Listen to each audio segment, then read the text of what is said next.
नमस्कार, सवाल इंडिया का में आपका स्वागत है। मैं हूं संकेत उपाध्याय। तो एक अजीब सा चक्र अब बन गया है और ये चक्र है यति नरसिंहानंद यानी कि दीपक त्यागी। हमने इस पर बहुत कार्यक्रम पहले भी किए, फिर कार्यक्रम कर रहे हैं और इस बार का कार्यक्रम तो इस बात पर है कि एक चक्र सा बन गया है कि पहले नफरत फैलाओ, बहुत मीडिया में कवरेज होने के बाद, अदालतों के दबाव के बाद, पुलिस प्रशासन पर जब एकदम बिल्कुल कोई ऑप्शन ही ना बचे तब जेल जाओ, बहुत जल्द तेजी से बेल पाओ और बेल की कंडीशन में साफ साफ लिखा था कि आप ना तो ऐसे किसी फंक्शन में जा सकते हैं, ना कुछ बोल सकते हैं, ना किसी पर दबाव बना सकते हैं, उसके बाद फिर नफरत फैलाओ। तो ये जो सर्कल है ये पूरा घूम लिया है इस आदमी ने, यति नरसिंहानंद, अपने भड़काऊ भाषण। नफरत, जेल, बेल, नफरत, जेल, बेल, नफरत, यही चलता रहेगा। आइए आपको बताएं ये पूरा प्रकरण क्या है। यति नरसिंहानंद ने एक भड़काऊ भाषण एक बार फिर से दिया है। उनका कहना है कि हिंदुओं से हथियार उठाने को कहा है, बिल्कुल वही चीज जो उन्होंने पहले भी कही थी। उन्होंने ये बोला है कि अगर मुस्लिम पीएम बनता है तो अगले 20 साल में 50% हिंदू धर्मांतरित हो जाएंगे। दिल्ली के बुराड़ी मैदान में यह कार्यक्रम हुआ था। कार्यक्रम में करीब 200 लोगों ने हिस्सा लिया था। सेव इंडिया फाउंडेशन के प्रीत सिंह ने यह कार्यक्रम आयोजित किया था और ये वही प्रीत सिंह हैं जो कि अगर आपको याद हो जंतर मंतर पे जब नफरत फैलाई गई थी और नफरती बोल बोले गए थे, ये वहां पर भी थे। फिलहाल जमानत पर नरसिंहानंद बाहर थे। हरिद्वार में भड़काऊ भाषण के मामले में इनकी गिरफ्तारी हुई थी। अब ये नफरती महापंचायत हुई, जाहिर सी बात है किसी परमिशन वगैरह के साथ हुई होगी। तो दिल्ली पुलिस ने क्या कहा? दिल्ली पुलिस कहती है कि कार्यक्रम करने की अनुमति ही नहीं थी, फिर भी कार्यक्रम हो गया। इसके खिलाफ 3 एफआईआर हुई हैं। नरसिंहानंद का नाम एक एफआईआर में भी है। 2 गुटों के बीच नफरत फैलाने का उनके ऊपर आरोप है। लेकिन बड़ी बात यह है कि जब इजाजत नहीं थी तो स्टेज, तंबू, टेंट, माइक, कनात, फ्लेक्स बैनर, ये सब वहां पर लग उठा, लोगों ने भाषण दे दिया और बिना परमिशन के। पुलिस क्या कर रही थी? क्या ऐसे कोई भी इस तरीके से टेंट लगा सकता है? अब फरवरी में हरिद्वार की जिला अदालत ने क्या कहा, आपको यह बताना बहुत जरूरी है। बेल टर्म्स की जो कंडीशन थी, पिछली बार जब इन्होंने नफरत फैलाई थी उससे जब बेल पाए थे तो कंडीशन क्या थी? कंडीशन यह थी कि आप भड़काऊ भाषण नहीं दे सकते, ऐसे कार्यक्रम में शामिल भी नहीं हो सकेंगे और गवाहों को धमका भी नहीं सकते। और ये जो बुराड़ी का कार्यक्रम है इसमें ये तीनों चीजें हुई हैं, यानी कि बेल टर्म्स में जो जो चीजें थी उन तीनों का उल्लंघन किया है इस आदमी ने। अब आइए आपको बताते हैं कि पत्रकारों का क्या आरोप है। वहां पर कुछ पत्रकार थे, उन्होंने भी आरोप लगाए। नरसिंहानंद के कार्यक्रम में मारपीट हुई, फोन छीनने का आरोप लगा है और धार्मिक टिप्पणियां करने का भी आरोप लगा है। तो आज सवाल इंडिया का में हमारा सवाल एक ही है, नफरत, जेल, बेल, नफरत। यति नरसिंहानंद का यह नफरती कालचक्र है, यह कैसे चलता जा रहा है? यह बल कहां से उनको मिल रहा है कि वो ये करते चले जाएं? मैं स्वागत करना चाहता हूं हमारे मेहमानों का।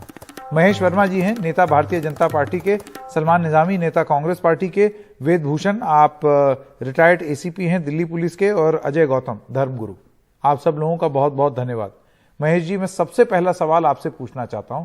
आप मुझे बताइए कि अभी जाहिर सी बात है नफरत फैलाने की बात पर कोई भी समर्थन नहीं करेगा, आप भी नहीं करेंगे, मैं जानता हूं। लेकिन जब इस तरीके का कांड होता है कि एक आदमी बेल पे निकला हुआ है, बेल की टर्म्स एंड कंडीशंस ये हैं कि आप इस तरीके की कोई चीज नहीं कर सकते, और उसके बाद भी वो बिल्कुल वही चीज करता है एक ऐसे इवेंट में जिसकी इजाजत भी नहीं थी, तो सवाल तो ये उठना लाजमी है कि जब आप ढुलमुल रवैये से कार्रवाई करेंगे, जब पहले आप समय से गिरफ्तार नहीं करेंगे, वहां पर भी बीजेपी की सरकार थी उत्तराखंड में, यहां पर दिल्ली पुलिस जो है वो केंद्र सरकार के अधीन आती है, परमिशन के बजाय उन्होंने एक इवेंट कर दिया, तो ये आरोप क्या बीजेपी पर नहीं लगेंगे या केंद्र और राज्यों की सरकारों पर नहीं लगेंगे कि ऐसा क्या डर है यति नरसिंहानंद से और इनके जैसे लोगों से कि कार्रवाई नहीं हो रही है? वरना अगर प्रशासन और पुलिस चाहे तो किसी आदमी की इतनी हिम्मत। अगर इनसे कोई डर होती न तब कार्रवाई होती, ना अब कार्रवाई होती। और ये इस तरह की अली सेना, बजरंग बली सेना और इस तरह की तमाम सेनाओं को लेकर, या वो शिवसेना का भी दंश कभी भाजपा ही झेलती रही, जिसको लेकर आज मजे लेने वाले मजे ले रहे हैं। तो इस तरह की सेनाओं को लेकर लगातार ये पार्टी और जो विरोध करने की जो मानसिकता लिए लोग बैठे हैं, उनको आज सोचना चाहिए कि इस तरह से समाज में विषाक्त फैलाने वाले लोगों का किस तरह से आप कमोवेश उनका हौसला अफजाई जो है कहां से होती है। ये वहां से होती है जब एक ही साथ एक ही दिन दो घटनाएं घटती है। एक, सपा का जफरुल इस्लाम जो है वो कहता है कि मुख्यमंत्री को अगर उसकी बोल निकली तो उसको गोली मार देंगे। और इंटेलेक्चुअल गैंग जितना होता है इस देश का, और इस देश की जितने सेकुलर पार्टी होती है और सेकुलर सोच के लोग होते हैं, उनके मुंह पे मौन और सन्नाटा पसरा होता है। शर्म आती है कि हम उस देश में रहते हैं जहां पे सम्मान अपनी वापसी करने के लिए उतावले रहते हैं। अगर छोटी सी छोटी घटना हो जाती है, एक सपा का विधायक, निर्वाचित विधायक, उसकी कहीं आहट भी नहीं है। आप देखिए दूर दूर तक ना कोई बोलने वाला है, ना उस मुद्दा को कोई उठाने वाला है, ना समझाने वाला है, ना उसको लेकर किसी तरह से सपा का मुखिया या कोई भी ऐसी पॉलिटिकल पार्टियों ने कुछ भी नहीं कहा। अब सवाल उठता है कि यति नरसिम्हानंद का, जिसको बेल पे है, वो बेल कानूनी रूप से वो बाउंडेड है, उसको अगले को सोचना चाहिए कि हम क्या कर रहे हैं, क्या नहीं कर रहे हैं। और ऐसी सेनाओं के लिए जो समाज में विषाक्त फैलाते हो या कुछ ऐसा गलत करते हो, तो उसके लिए भाजपा या सरकार जिम्मेवार नहीं है। हमने तो तब भी त्वरित कार्रवाई करी। आप देखिए ना, अब तक जितनी भी चीजें हुई है इस देश में, जब आप निकालेंगे तो 100 ऐसी घटनाएं हैं जिसमें किया ही नहीं गया, कुछ नहीं, त्वरित कार्रवाई नहीं हुई थी। नहीं वर्मा जी, त्वरित कार्रवाई नहीं हुई थी। हरिद्वार वाले मामले में त्वरित कार्रवाई नहीं हुई थी। ये मामला अदालतों में गया, ये मामला जब लगातार सवाल उठे तब जाकर के कार्रवाई हुई। अरे भाई, मैं ये कह रहा हूं कि आप एफआईआर उसके 3 या 4 दिन के बाद हो गए। एफआईआर होने के बाद जो है उसके ऊपर 100 सवाल दाग दिए गए, आपके यहां से भी और पॉलिटिकल हमारे विरोधियों की तरफ से भी। हमने उस चीज को गलत नहीं माना। कानूनन एफआईआर होने के बाद वो सारी चीजें जो है कोर्ट की निगरानी में होती है। अगर गलत प्रशासन करता है तो प्रशासन को भी उसी तरह से कोर्ट प्रताड़ित करता है और उससे सवाल जवाब करता है। तब सवाल उठता है कि आज के डेट में दिल्ली पुलिस की ऐसा क्या कसूर है कि कल वो वहां बिना गैर कानूनी ढंग से वहां सभा हो रही थी, उसके ऊपर आज एफआईआर हो गया। अब इसमें कितना जल्दी होना चाहिए। एक तरफ एक सपा का विधायक देखिए सब चीज बोल जाता है, कहता है मैं मुख्यमंत्री को गोली मार दूंगा। आप मुझे ये बताइए कि कानून, अगर सपा का विधायक इस तरीके के बोल रहा है और आप इसका जिक्र कर रहे हैं तो करिए कार्रवाई। कौन रोक रहा है कार्रवाई करें? एक चीज दूसरी चीज को जस्टिफाई कैसे कर सकती है महेश जी? नहीं, कार्रवाई करने का कहीं ये दिखाई दे रहा? आप यति नरसिम्हानंद पे आपने कार्रवाई करी ना, हमने एफआईआर दर्ज की ना। आप कह रहे हो ना, अभी बोल रहे हो ना कि उसने बेल लिया, बेल के दौरान ये सारी चीजें उसने शर्तों के साथ उसको रिहा किया गया, क्या हुआ? लेकिन सवाल है कि अगर हम और आप सब मिलके ऐसे लोगों का कंडेम नहीं करेंगे, ऐसे लोगों को रोकेंगे नहीं, क्या हुआ? उवैसी के भाई को बोलने की हिम्मत कैसे हुई? क्योंकि कोई उसके खिलाफ बोलने वाला नहीं था। उवैसी जैसे लोग, आजम खान जैसे लोग, ये क्यों बढ़े? भारत माता को डायन कहने वाला आदमी राजनीति में जो है सांसद भी बनता है, मंत्री भी बनता है, सब कुछ बनता है। दंगा फसाद करके ये कहता है कि जाटों को तब तक कत्ल। भाई मेरा ये कहना है कि ये जितने लोग हैं और उनके जितने बोल हैं, इसका कोई मतलब नहीं। ये जितने लोग हैं और इनके जितने बोल हैं, आप उनके खिलाफ कार्रवाई कीजिए। बोल जरूरत से ज्यादा रहे ना। सलमान निजामी, मेरा ये कहना है इसको आप धर्म से ऊपर उठा करके देखें। इमरान रशीद, नदीम, कोई आदमी अगर नफरत फैला रहा है, फिर वो मुसलमान हिंदुओं के प्रति नफरत फैला रहा हो या हिंदू मुसलमानों के प्रति नफरत फैला रहा हो, नफरत नफरत है सलमान निजामी। नेचुरली तो उसमें ये कंपैरिजन करना कि तब क्यों नहीं बोले, तब चुप थे, अरे आप तब के लिए भी कार्रवाई कीजिए, अब के लिए भी कार्रवाई कीजिए, एक ही दिन में त्वरित कार्रवाई कीजिए। और नहीं ऐसा तो कैसे हो सकता है कि घटना दिल्ली घटती पुलिस, है। अच्छा कल को मुझे आप बताइए, मुझे अगर दिल्ली पुलिस किसी, सलमान निजामी अगर मुझे पुलिस किसी फंक्शन को करने के लिए मना कर दे और मैं ठीक उसी जगह कनात लगा करके, माइक लगा करके, फ्लेक्स बैनर लगा करके एक बड़ा सा आयोजन करके नफरत फैला दूं, तो सवाल किससे पूछे जाएंगे? ये इतनी हिम्मत कैसे बन गई? बिल्कुल सही कह रहे हैं आप सबसे, मतलब जो देश से मोहब्बत करता है, जो हिंदू धर्म को समझता है। देखिए, मैं मुसलमान हूं, जितना मैं हिंदू धर्म को समझता हूं उसमें कहीं भी नहीं लिखा है कि आप किसी भी गैर मजहबी इंसान के खिलाफ बोलें। हिंदू धर्म में कहां लिखा है, गीता में कहां मेंशन है कि आप दूसरे मजहब के इंसान को गाली दें या रोकें उसे, जो भी वो धार्मिक कार्यक्रम करना चाहता है। ये लोग जो है हिंदू धर्म के दुश्मन हैं, ये इस देश के दुश्मन हैं। हरिद्वार में जो हुआ पूरी दुनिया ने देखा, आज जो जंतर मंतर में हुआ पूरी दुनिया देख रही है। बदनाम कौन हो रहा है? हिंदू धर्म बदनाम हो रहा है, ये देश बदनाम हो रहा है। और आप कैसे कह रहे हैं कि भाई हमने आज एफआईआर कर दिया? आपकी आंखों पे पट्टी बंधी थी। सेंटर दिल्ली राजधानी है जहां प्राइम मिनिस्टर बैठते हैं, प्रेसिडेंट बैठते हैं, और उसके सिर्फ 5 किलोमीटर के बाद जो है पार्लियामेंट ऑफ इंडिया है, वहां पर एक कार्यक्रम होता है। दिल्ली पुलिस को मालूम ही नहीं होता है कि वहां कार्यक्रम हो। साहब कैसे? दिल्ली पुलिस की तो चौकी है वहां जंतर मंतर। हमने कितने प्रोग्राम किए वहां, हमें जो परमिशन नहीं दी गई हमने नहीं किया वहां। तो एक चौकी है बाकायदा तौर पे। वेद भूषण जी, मैं आपके पास आना चाहता हूं। वेद जी, मुझे आप ये बताइए कि अभी जिस तरीके से बेल ऑर्डर का में जो लिखा है उसका उल्लंघन हुआ है, हमने इनका इतिहास भी देखा हुआ है। ये किस टाइप के हैं जो अपने आप को यति नरसिंहानंद कहलाते हैं? ये तो नफरत फैलाने वाले मिस्टर त्यागी हैं। मैं आपसे ये जानना चाहता हूं, ऐसे में कानूनी रूप से और पुलिसिया रूप से क्या कार्रवाई होनी चाहिए इनके खिलाफ?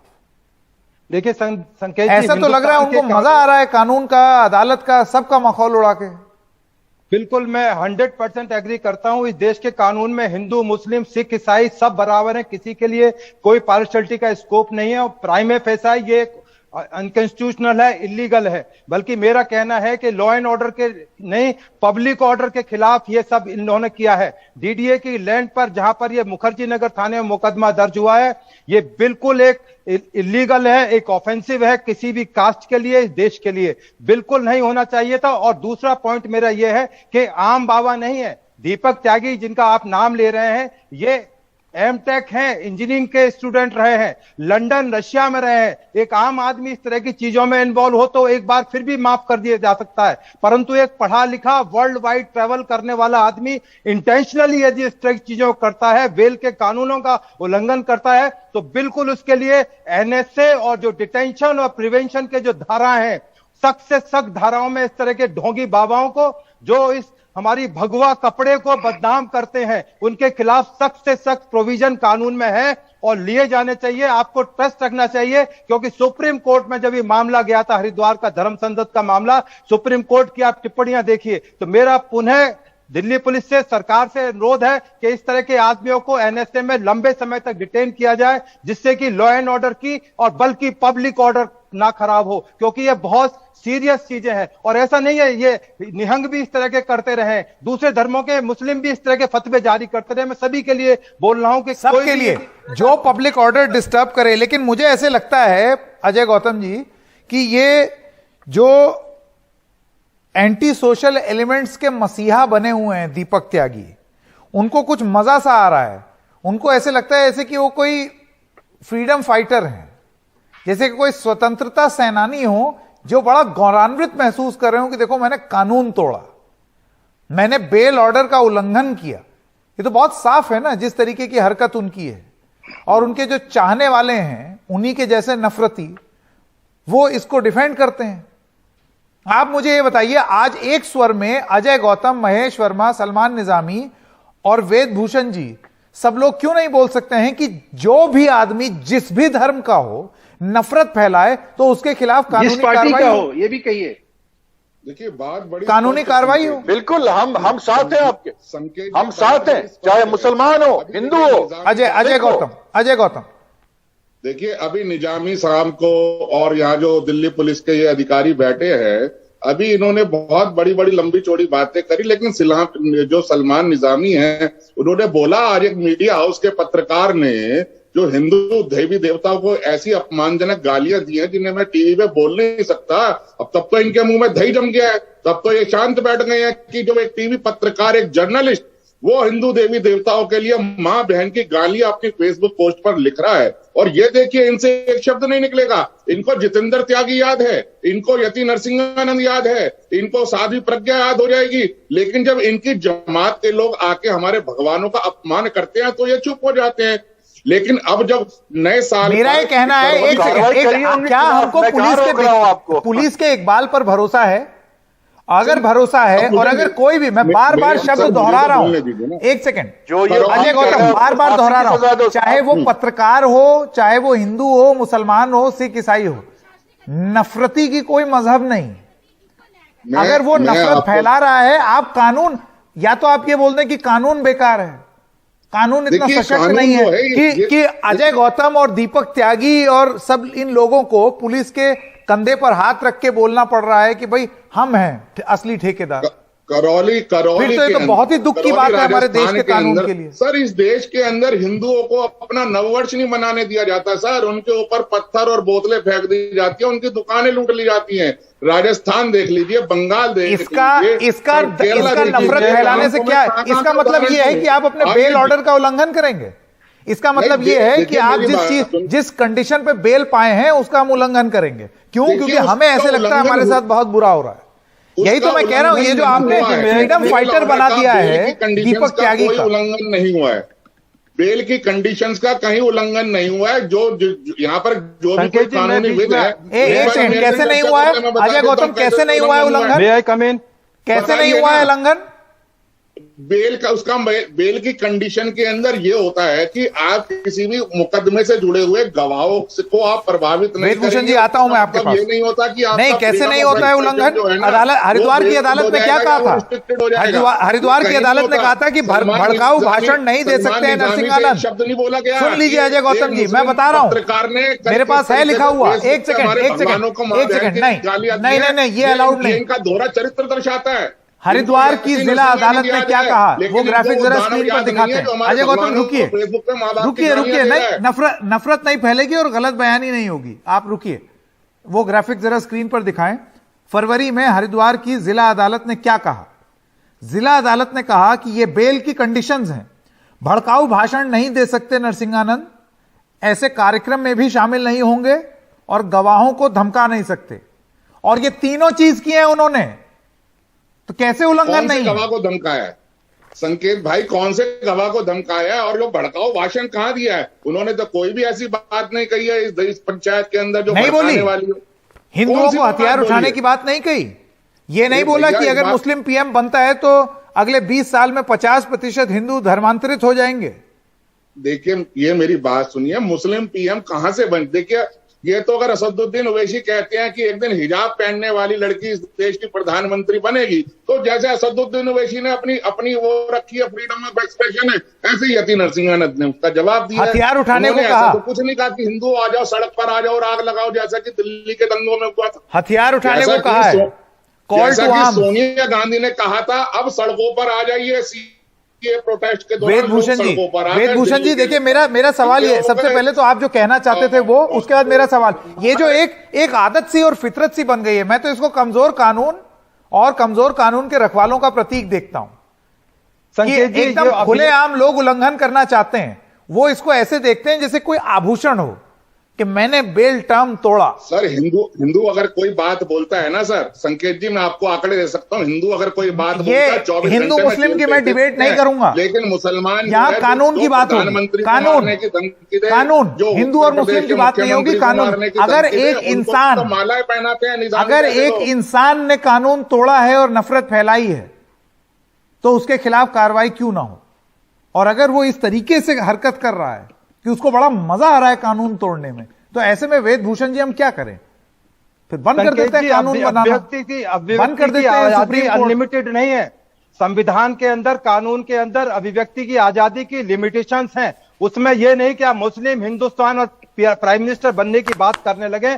और इसके अलावा शुरू से ही उनका जो कंडक्ट था वो बिल्कुल अव्यावहारिक था, इलीगल था। डीडीए ग्राउंड में उन्होंने कोई परमिशन लेने की कोशिश नहीं की। आपको लगता है कि उनका बेल ऑर्डर कैंसिल होना चाहिए? वेदभूषण जी, वेदभूषण जी, आपको लगता है ये फिट ग्राउंड्स है उनका बेल ऑर्डर कैंसिल होने का, वापस जेल भेजने का? कैंसिलेशन ऑफ बेल, मैं उससे आगे जाना चाहता हूं। ऐसे आदमी को एनएसए में तुरंत डिटेन किया जाना चाहिए, एनएसए में बंद करना चाहिए।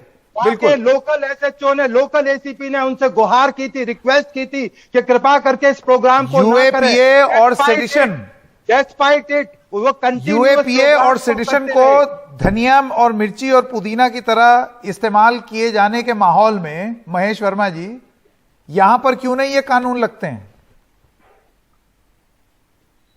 यहाँ पे क्यों नहीं कानून लगते हैं? क्या मतलब? मेरा मतलब ये है कि यति नरसिंहानंद पर ये नहीं, कड़े कानून क्यों ना लगे? खुलेआम वो बेल ऑर्डर को डिफाई कर रहे हैं, नहीं, हम सांप्रदायिक सौहार्द को बिगाड़ने का प्रयास कर रहे हैं। सांप्रदायिक सौहार्द पे मुकदमा दर्ज हुआ, उसके खिलाफ कार्रवाई हो रही है। कोर्ट जो है उनके बेल बॉन्ड पे जो भी चीज, जैसे अभी वेदभूषण जी जैसे लोगों से आपने पूछा, बड़े सार्थक उन्होंने जवाब दिया। आज आपके जो शुरुआती जो वक्तव्य थे उसमें आपने ये समझने की आप कोशिश कर रहे थे कि आखिर में ऐसी चीज जिसमें बेल भी होता है, जिसमें कड़ी कानूनी कार्रवाई भी होती है, उसके बावजूद भी लोग बाज क्यों नहीं आते? आप आज इसका जो है, इस समाधान को, इस चीज को खोजना चाह रहे थे कि इसके पीछे क्या है, वो कौन से हौसले हैं, कौन सी हिम्मत है जो इस तरह की चीजों को सपोर्ट करती है। तो संकेत जी, इसके लिए सुनना पड़ेगा, समझना पड़ेगा। इस देश में उन लोगों को खड़ा होना पड़ेगा जो वोट की राजनीति की वजह से एक वर्ग विशेष के खिलाफ नहीं बोलते हैं, जो इस देश में लगातार उनके गलत बोलों का समर्थन करते हैं, जो लगातार इस चीज को बढ़ावा देते हैं। या वो पश्चिम बंगाल का आप भूल गए, आपके साथ ही मैं डिबेट में था जब आप एक मौलाना की बात कर रहे थे जिसने क्या बोला था, याद है आपको? क्या हुआ उसके ऊपर, कौन सी कड़ी कार्रवाई हुई? तो ये जो इनजस्टिस होती है इस देश में, एक तरफ मुसलमान और एक तरफ हिंदुओं के बारे में अगर कोई आदमी गलत बोलता है तो उसके ऊपर भी उसी तरह से सवाल खड़े करने चाहिए, सलमान उसी तरह के बोलने चाहिए। ये जो आज, चलिए मैं कहता हूं, वातावरण इस देश के आज उसका परिणाम विवेक की परीक्षा है, इस देश की पुलिस और कानून की परीक्षा है। आप मुझे बताइए इस मामले में क्या होना चाहिए? कारण यही है सर, कारण यही है। फिर मैं यही कारण है। फिर मैं धर्म से ऊपर उठ करके डिबेट करना चाहता हूं। मेरा यह कहना है कि वो कोई भी इंसान, चाहे किसी भी धर्म का हो, जो इस तरीके की नफरत फैलाए, उसके खिलाफ सख्त से सख्त कार्रवाई, ये बात एक सुर में कभी क्यों नहीं सुनने को मिलती है? मैं यही चाहता हूं। सलमान निजामी, देखिए संकेत जी, मेरे पास एक फोटो है, ये साध्वी प्रज्ञा ठाकुर और ये यति जी यहाँ है खड़े। दिग्विजय सिंह ने क्या कहा? ये कौन सी पार्टी इनको शील्ड कर रही है? ये कौन सी पार्टी इनको बचाने का काम कर रही है? मैंने आपके बीच में नहीं बोला, आप मुझे बोलने दीजिए ना, मैंने बीच में नहीं बोला। ये क्या तरीका है? ये विरोध कर रहे हैं, ये हिंदुओं का अपमान कर रहे हैं, और ऐसे में यति नरसिम्हा को पैदा करने वाले ये लोग हैं। ना ये क्या है? ऐसे लोग पैदा करते हैं इस देश में। अगर आप लोग इसको सपोर्ट नहीं करते तो खड़े क्यों है? एक शब्द भी इन्होंने बोला। प्रज्ञा ठाकुर आपके साथ, इसके साथ खड़ी है। ये भाजपा जो है, अगर कंडेम करें, निंदा करें, ठीक है, एक एक करके, मेरे पास समय खत्म हो रहा है। देखिए ये भाजपा ने अपने पालतू जो नफरती बंदर है मार्केट में छोड़े हैं। अगर आप मुझे बताइए, अगर देश का कोई मुसलमान ऐसा बयान देता है कि तुम हथियार लेके, नहीं, पहले ये बताइए बंदर कौन है? नहीं, पहले ये बताइए कौन बंदर है, पहले ये कीजिए। आप मुझे चलिए, मेरे पास वक्त खत्म हो रहा है। अभी क्या है कि बिल्कुल एकदम प्रेडिक्टेबल लाइंस पर डिबेट है। जो मैं सवाल पूछना चाहता था, ऐसी बहस में प्रॉब्लम क्या है? आज की डेट में आप सब लोगों का बहुत बहुत धन्यवाद। प्रॉब्लम क्या है ना कि ये जो इस तरीके की डिबेट्स हैं, उसमें एक ऐसी नफरती अफीम मिली हुई रहती है कि उसको अगर आप कोई लॉजिकल बात करना भी चाहें और ये पूछना चाहें कि आप इसको हिंदू, मुस्लिम, सिख, ईसाई, मेरा ये कहना है कि जो भी फंडामेंटलिस्ट है, किसी भी धर्म में है, आप नफरत को नफरत की तरह क्यों नहीं देख सकते? ऊपर उठ के, और जो नफरत फैला रहा है उसको इर्रिस्पेक्टिव ऑफ रिलीजन उसके खिलाफ कड़ी कार्रवाई। वरना यहां पर तो लोग बेल ऑर्डर का उल्लंघन करके अपने आप को ऐसे फ्रीडम फाइटर की तरह प्रस्तुत कर रहे हैं। यह देश का मजाक नहीं है तो और क्या है। अश्विनी उपाध्याय जी, भारतीय जनता पार्टी के नेता, हमारे साथ जुड़ गए हैं। अश्विनी जी, आपका बहुत बहुत स्वागत एनडीटीवी में। इससे पहले एक कार्यक्रम था, मुझे याद है जंतर मंतर में हुआ था, वहां पर भी इस तरीके के नफरती नारे लगे थे। उस कार्यक्रम के संयोजक आप थे, लेकिन आपका तर्क यह था कि मैं तब तक जा चुका था जब ये नफरती बोल शुरू हुए थे। मैंने आपका वक्तव्य सुना था। उसी में से एक आदमी ने यह कार्यक्रम भी कराया है।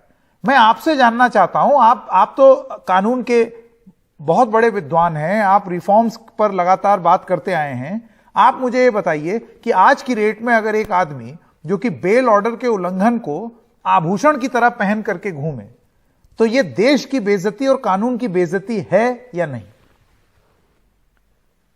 देखिए संकेत, इसको हमें, मेरी आवाज क्लियर है? मेरा एकदम क्लियर।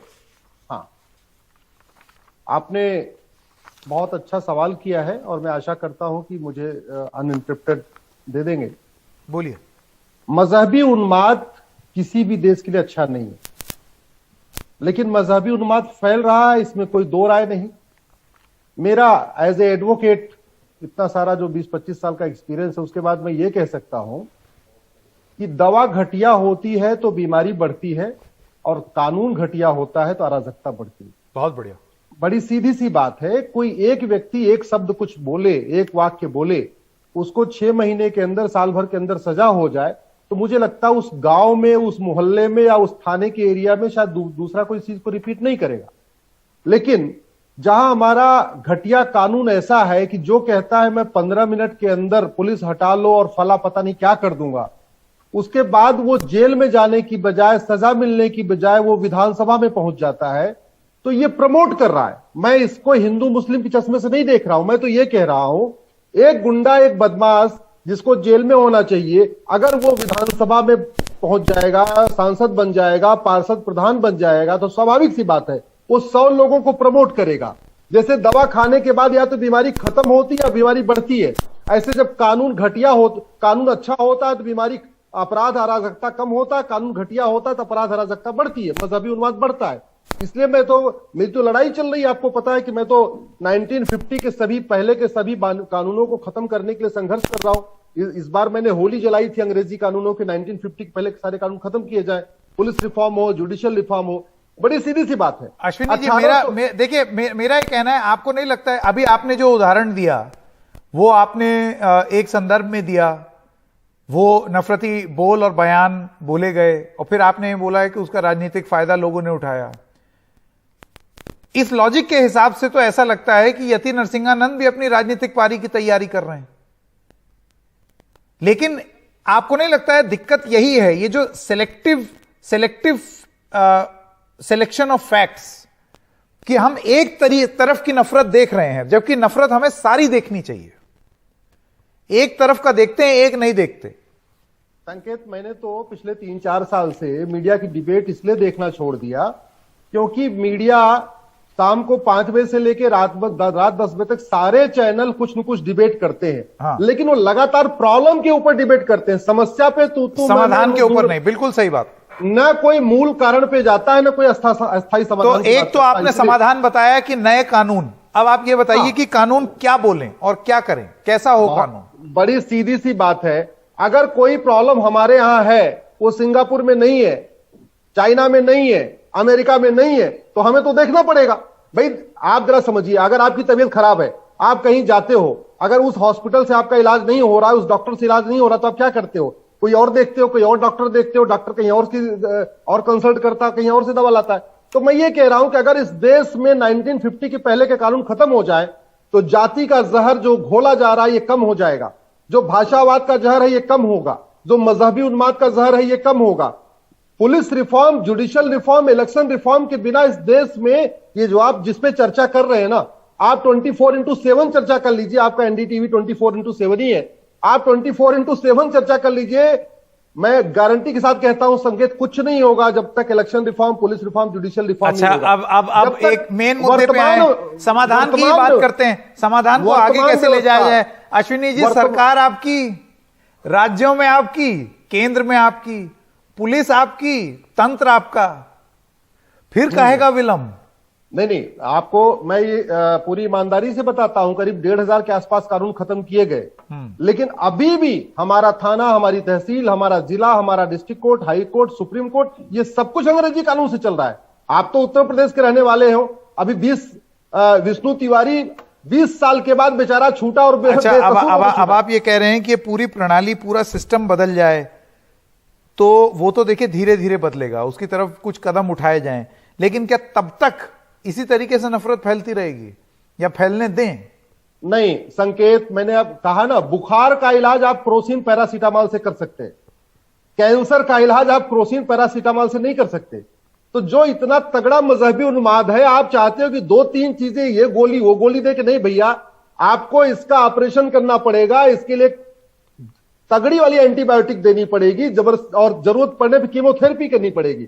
जिन 5 कानूनों की बात मैं लेके चल रहा हूं, जिसके लिए मेरी PIL भी चल रही, मैं यही तो कह रहा हूं, आखिर हम इस देश में 10वीं और 12वीं तक क्यों नहीं यूनिफॉर्म एजुकेशन कर सकते? देश के सभी नागरिक, मंत्री का बच्चा हो, चाहे संतरी का, हिंदू का हो या मुसलमान का, क्यों नहीं हम यूपी का हो या बिहार का, CBSE बोर्ड का हो, ICSE बोर्ड का हो, मदरसे का हो, तो एक बात हो गई अश्विनी जी, लेकिन कानून सरकारें भी बना सकती हैं।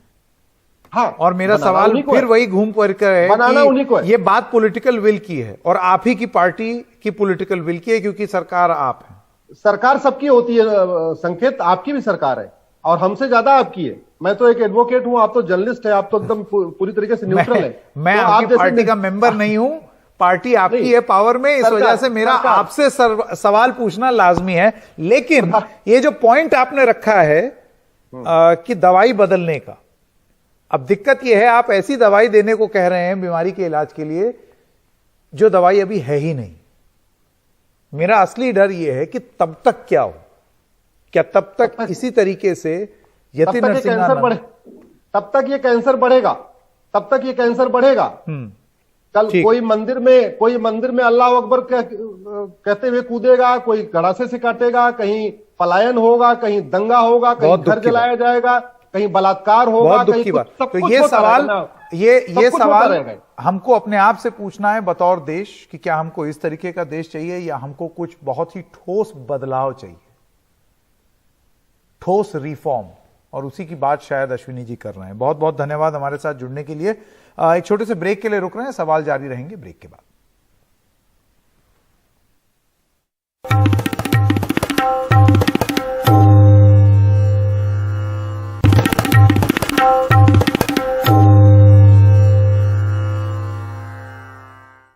राजस्थान में कल करौली में हुई हिंसा और हंगामे के दौरान एक सिपाही ने इंसानियत और हौसले की मिसाल पेश की। उसने आगजनी में घिरी मां और बच्चे को बचा लिया। यह तस्वीर राजस्थान पुलिस ने ट्वीट की है, जो आप देख रहे हैं। राजस्थान पुलिस के इस कांस्टेबल का नाम है नेत्रेश शर्मा। कहा जा रहा है कि जब तक ऐसे लोग हैं तब तक इंसानियत में सबका भरोसा बना रहता है।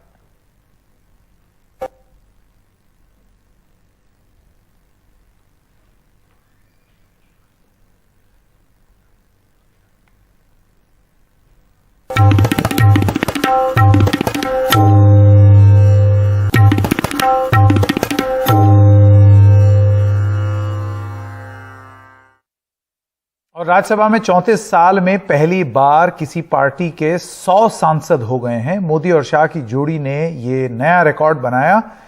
8 साल में 46 नए सांसद भारतीय जनता पार्टी ने जोड़ लिए हैं। 2014 से अब तक 46 सांसद जोड़े गए हैं। राज्यसभा में बीजेपी के अब 101 सांसद हो गए हैं। पहली बार राज्यसभा में बीजेपी 100 पार हुई है। इससे पहले 1988 में कांग्रेस पार्टी 100 पार हुई थी, 108 थे उनके। ये बीजेपी के इतिहास में पहली बार है जब उसने 100 का आंकड़ा राज्यसभा में पार किया है। पिछले 2 लोकसभा चुनाव में उसको अपने बूते पर लोकसभा में बहुमत मिला था, लेकिन राज्यसभा में वो बहुमत से काफी दूर थी। लेकिन धीरे धीरे करके बीजेपी ने जिस तरह से राज्यों में जीत हासिल की, राज्यों में अपनी सरकारें बनाई है, उसके बाद राज्यसभा में उसकी ताकत बढ़ रही है लगातार, और इसका अब जो आंकड़ा है वो 100 के पार पहुंचा है। हालांकि आपको यहाँ पर बता दें कि ये जो आंकड़ा है ये अस्थायी है, क्योंकि जल्दी ही बीजेपी की संख्या कम होगी। थोड़ी ही कम होगी, ज्यादा कम नहीं लेकिन थोड़ी कम होगी। 95 से 100 के बीच में उसकी संख्या रहेगी, क्योंकि अगले 3 महीनों में 72 जो राज्यसभा के सांसद हैं सभी पार्टियों को मिलाकर के वो रिटायर होने वाले हैं और बीजेपी को 1 से लेकर के 2 सीटों का नुकसान अगले 3 महीने में हो सकता है। तो ऐसे में उनकी संख्या 95 से 100 के बीच में रहेगी। लेकिन बीजेपी के लिए अपने आप में ये तो एक बड़ी उपलब्धि है कि उसने 100 का आंकड़ा पार किया है आज। दूसरी बात यह भी है कि कांग्रेस पार्टी की केवल 30 सीटें रह गई है। 17 राज्य ऐसे हैं जहां से कांग्रेस पार्टी को कोई नुमाइंदगी नहीं है। लोकसभा की अगर बात करें तो 14 राज्य ऐसे हैं जहां से लोकसभा में कांग्रेस का एक भी सांसद नहीं है। 7 राज्य ऐसे हैं जहां कांग्रेस का एक ही सांसद है और राज्यसभा में 17 ऐसे राज्य जहां पर कांग्रेस का कोई भी राज्यसभा का सांसद नहीं है। और बीजेपी के लिए ये आंकड़ा इसलिए महत्वपूर्ण है क्योंकि अगले 3 से 4 महीनों के भीतर राष्ट्रपति और उपराष्ट्रपति के चुनाव होने जा रहे हैं, जहां पर कि बीजेपी के पास ये बड़ी संख्या उसके आत्मविश्वास को मजबूती देगी, उसकी रणनीति को ताकत देगी और बीजेपी अपने बूते पर अपना जो नेता है उसको इन दोनों महत्वपूर्ण संवैधानिक पदों पर आसीन करवा सकती, निर्वाचित करवा सकती, ये उसको ताकत इस संख्या से मिलेगी। लेकिन बीजेपी के जहां तक अपने बूते पर बहुमत हासिल करने की बात है राज्यसभा में, फिलहाल ये मुमकिन नहीं लग रहा है 2024 तक, जब तक कि एनडीए 2 का कार्यकाल है, क्योंकि तब तक बीजेपी अपने बूते बहुमत हासिल नहीं कर पाएगी।